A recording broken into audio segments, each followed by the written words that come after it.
Friday, November 2. From the book The Acts of the Apostles, page 70 and 71, Ellen White writes, "This liberality on the part of the believers in Acts chapter 2, 44 and 45, and chapter 4, verses 32 to 35, was the result of the outpouring of the Spirit. The converts to the gospel were of one heart and of one soul.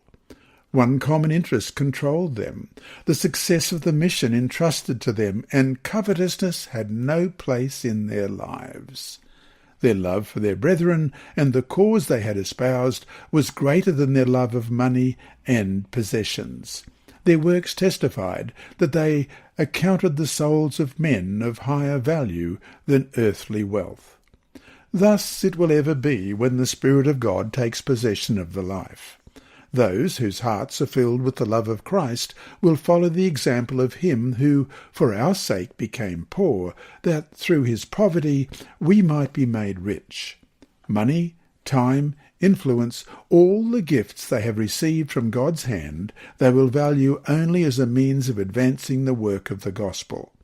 Thus it was in the early church, and when in the church of today it is seen that by the power of the Spirit the members have taken their affections from the things of the world, and that they are willing to make sacrifices in order that their fellow men may hear the gospel, the truths proclaimed will have a powerful influence upon the hearers." End of quote. And that brings us to our 3 discussion questions for this week.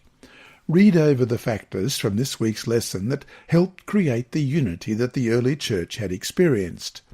How can we as a church today do similar things? That is, what might we be lacking in contrast to what was taking place among those believers at that time?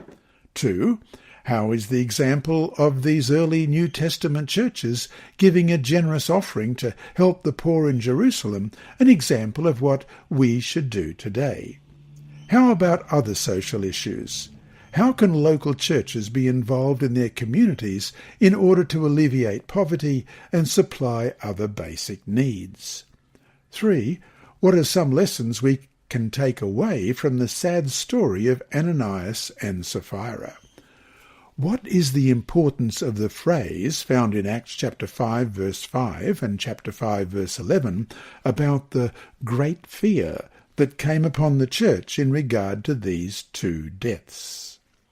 So to summarize this week's lesson, the early church experienced rapid growth because Jesus' disciples intentionally prepared themselves for the outpouring of the promised Holy Spirit. Their fellowship and common faith were the means used by the Holy Spirit to prepare their hearts for Pentecost. After Pentecost, the Holy Spirit continued to transform this new community, as is manifested in their generosity toward each other and the rapid growth of the church.